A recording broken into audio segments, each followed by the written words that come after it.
बिस्मिल्लाहिर्रहमानिर्रहीम। अस्सलाम वालेकुम नाज़रीन, आपका मेज़बान अली हुसैन जी। इन्नल्लाहा युहिब्बुल लज़ीना युक़ातिलूना फ़ी सबीलिल्लाहि सफ़्फ़न कअन्नहुम बुनियानुन मरसूस।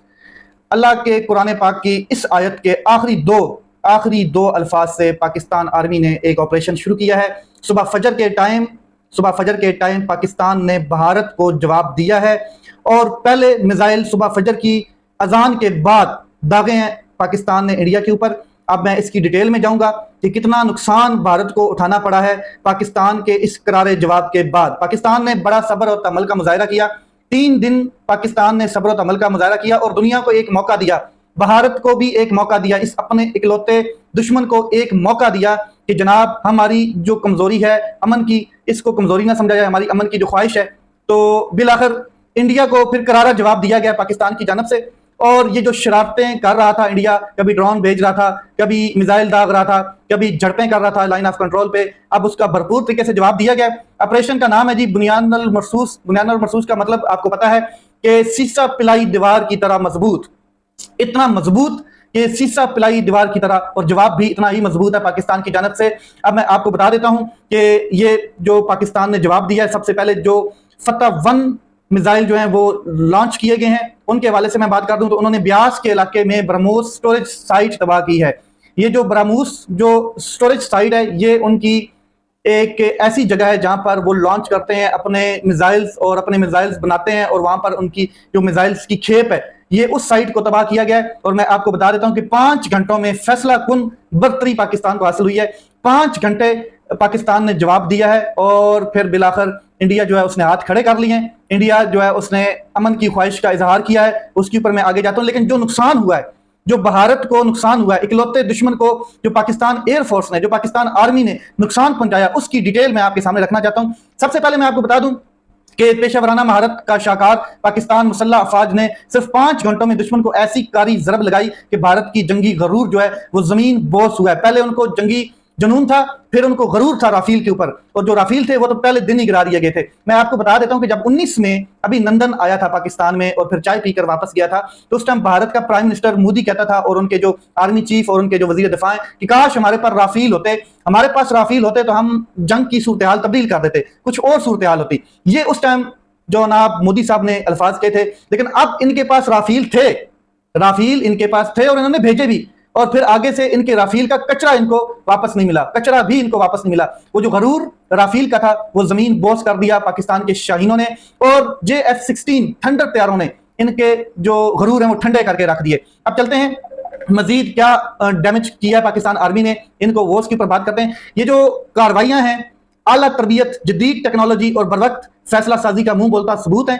और S-400.2 का खात्मा, भारत की फिजाई ढाल टूट गई है।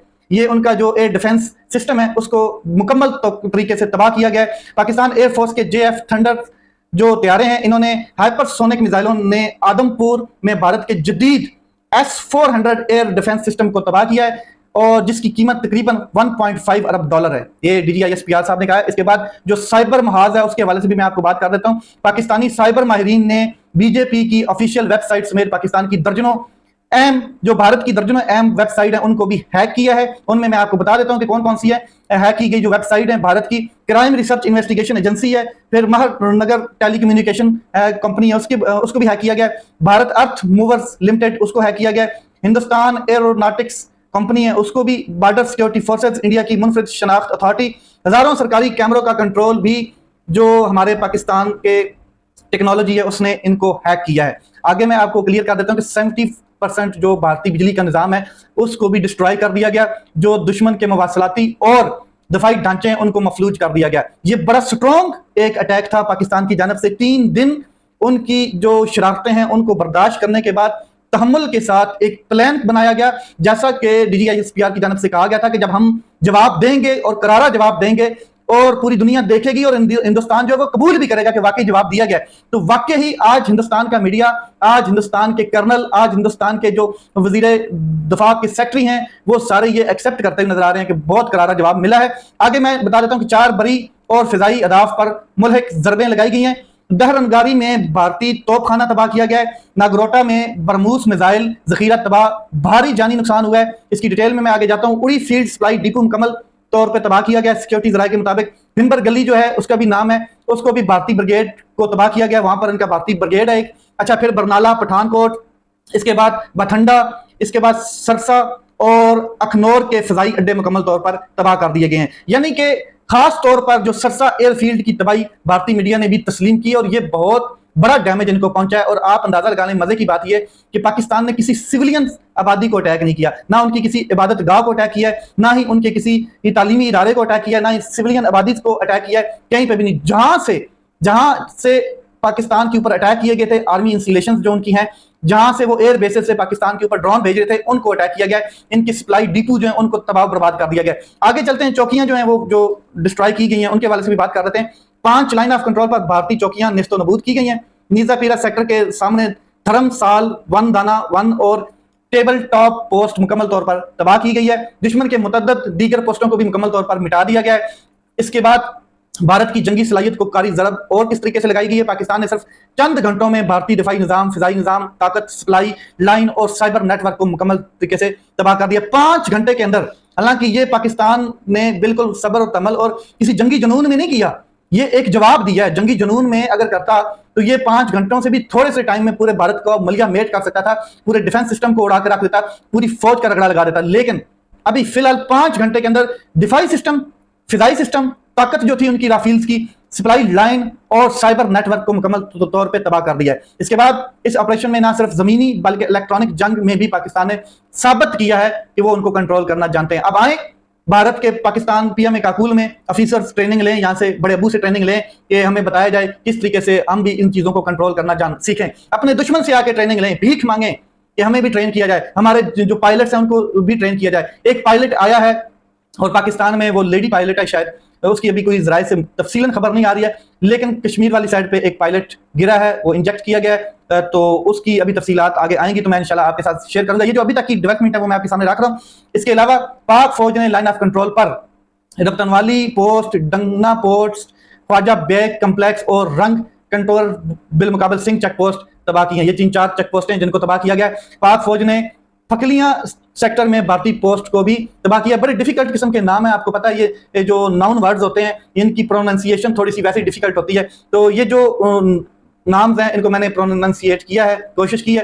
और ये चेक पोस्टें हैं जो भारत ने लाइन ऑफ कंट्रोल के ऊपर बनाई हुई, उनको तबाह कर दिया गया। अब मैं आपको बता देता हूं कि इंडिया ने ये एक्सेप्ट कैसे किया है। सबसे पहले भारत में इस वक्त सेक्रेटरी खारजा की हाई लेवल की ब्रीफिंग हुई है और उस ब्रीफिंग में भारतीय फौज ने इस बात की तस्दीक की है पाकिस्तान ने आज रात भारी हमला किया है। रात को नहीं किया, ये रात वाले काम तो आप ही करते हैं, चोर छुप छुपा के काम करता है। हमने तो सुबह जब फजर की अजान हुई है और टैली करने निकल रही थी तो आपको बताया है कि किस तरीके से जवाब दिया जाता है और जवाब दिया भी है। लगता है अब ये जंग खत्म करेंगे क्योंकि इंडिया ने हाथ खड़े कर दिए हैं। कैसे? इस 1-5 घंटे के अटैक के बाद इंडिया हाथ खड़े कर गया। अब भारतीय हुकूमत का कहना है कि मजीद जो भारत है वो तसादम नहीं चाहता, सरहदों पर तनाव नहीं चाहते। हम पाकिस्तान से भी उम्मीद करते हैं कि वो भी तनाव ना चाहें। अच्छा जी, पाकिस्तान के अंदर जो मामलात हैं वो अलग हैं, लेकिन जो इंडिया को जवाब दिया गया वो बड़ा स्ट्रांग है और उसके ऊपर भारत ने अपनी एक ब्रीफिंग दी है कौम को मुतमिन करने के लिए और बताया कि किस तरीके से हमारे पर अटैक किया। पाकिस्तान ने मगरबी सरहदी इलाकों पर फौजी तनसीबात को निशाना बनाया। उधमपुर में तो उधम मचाया है पाकिस्तान के फतह मिसाइल ने।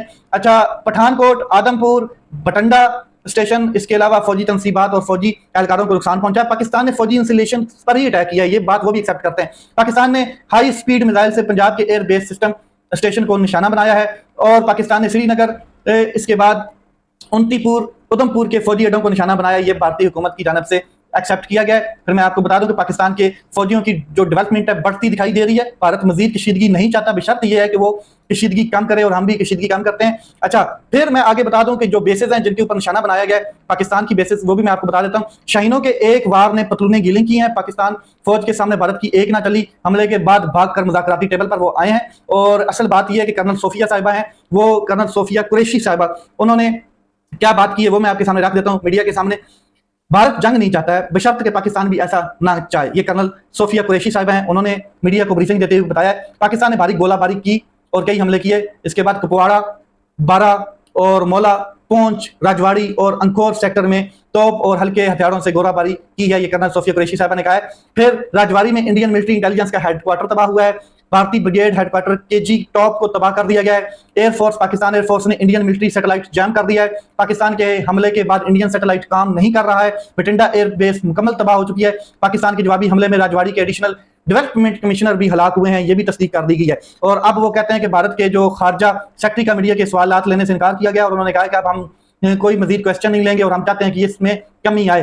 अब मैं आपको बता दूं कि इंडिया ने जो रात को अटैक किए तो इसके बाद ये फैसला लिया गया, DGISPR की जानब से एक प्रेस कॉन्फ्रेंस हंगामी की गई थी और ये जो जवाब दिया है ये इसके तनाजुर में मजबूरी बन चुकी थी कि पाकिस्तान अब जवाब दे, क्योंकि ये अपनी हरकतों से बाज नहीं आ रहा था इंडिया। तो इंडिया ने रात के नूर खान एयरबेस रावलपिंडी, मुरीद के एयरबेस चकवाल और शोरकोट एयरबेस पर हमला किया। पाकिस्तान एयरफोर्स के तमाम असासे महफूज हैं, DGISPR ने कहा, क्योंकि आगे से ये इंटरसेप्ट किए गए हैं, तमाम अटैक्स को कंट्रोल किया गया है। इसके बाद DGISPR ने जवाब दिया कि हम भारत की ताकत, मकारी और जारियत से मरहूब नहीं होंगे, अब तुम हमारे जवाब का इंतजार करो। तो फिर सुबह भारत को जवाब दे दिया गया। ये जो नूर खान एयरबेस है ये बड़ी अहम तरीन एयरबेस है। यहाँ पर पाकिस्तान के तमाम जो आउटसाइडर जितने भी डिप्लोमेट्स हैं और जो प्राइम मिनिस्टर हैं, दूसरे ममालिक के प्रेसिडेंट हैं, वो यहाँ पर आते हैं और इसी एयरबेस को ज़्यादातर यूज़ किया जाता है। तमाम सफारती जितने भी वो दौरे होते हैं और जितने भी विजिट होते हैं, तो ये पिंडी के इस एयरबेस को निशाना बनाने की कोशिश की गई।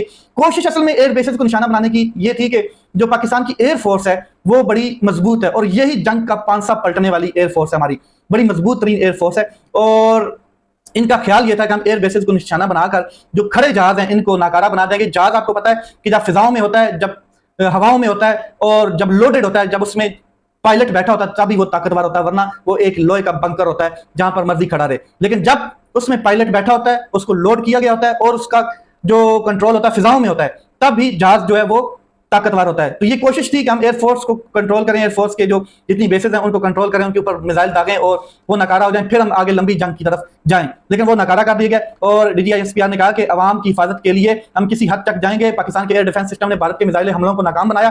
पाकिस्तान सिक्योरिटी फोर्सेस ने भारत के तमाम मिसाइल हमलों को नाकाम बना दिया। किसी भी हिस्से को नुकसान नहीं पहुंचा। अफगानिस्तान और भारतीय पंजाब में भी मिसाइल फायर किए गए। भारत खिते को जंग की तरफ धकेलना चाहता है। अच्छा जी, ये रात के सारी कार्रवाइयां चलती रही और फिर सुबह पाकिस्तान ने भरपूर तरीके से जवाब दिया है।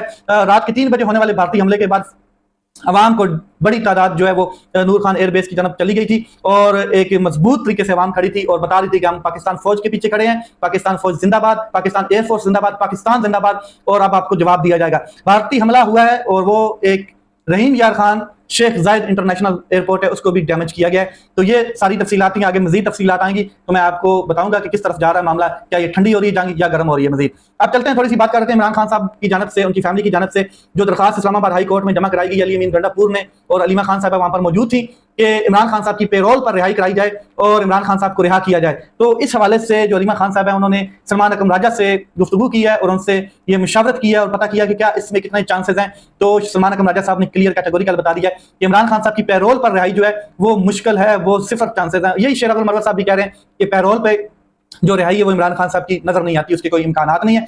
सनम जवेद है, उनको एक तरफ से जमानत मिली है आज, लेकिन फिर एक और मुकदमे में गिरफ्तार कर लिया गया। ये पाकिस्तान में सिलसिला चल रहा है। पाकिस्तान के प्राइम मिनिस्टर जो हैं उनको होश के नाखन लेने चाहिए। कौम को अगर यकजहती की तरफ लेकर जाना है तो ये गंदगी चीजें जो हैं ये बंद करें। माओ बहनों को उठा के आप कौन सी जंग जीत रहे हैं? माओ बहनों की चादर चारदीवारी का तकद्दुस पामाल करके आपने कौन सी जंग जीती है आज तक, और किस दुनिया के ताकतवर शख्स ने ये जंग जीती है औरतों के साथ मुकाबला करके? आगे चलते हैं। वज़ीर-ए-आज़म शहबाज शरीफ साहब ने बैरिस्टर गौर को रब्ता किया है। वैसे तो उन्होंने पाकिस्तान के तमाम जितनी पोलिटिकल पार्टीज हैं उनके सरबराहान को रब्ता किया है और एतमाद में लेने की कोशिश की है। तो बैरिस्टर गौर साहब तो पाकिस्तान तहरीक इंसाफ के इस टाइम चेयरमैन जरूर हैं, लेकिन वो सरबराह नहीं है पाकिस्तान तहरीक इंसाफ के। तो उनके साथ रब्ता किया गया तो उन्होंने कहा है कि जनाब मैं एक इमरान खान साहब का नुमाइंदा हूं, आप अगर कौम को वाकई मुतहिद करना चाहते हैं तो इमरान खान साहब के साथ रब्ता करें, और उनको उनकी रिहाई का मुतालबा किया गया कि उनको रिहा किया जाए। लेट्स सी ये मामला किस तरफ जाते हैं। और इमरान खान साहब की जो बहन है अलीमा खान साहब, उन्होंने भी अब दोबारा एक दरखास्त दायर की है कि फिल फॉर मेरी इमरान खान साहब से मुलाकात करवाई जाए सिचुएशन के मुताबिक। अपना ख्याल रखें, अपने भाई के इस चैनल का ख्याल रखें। पाकिस्तान जिंदाबाद।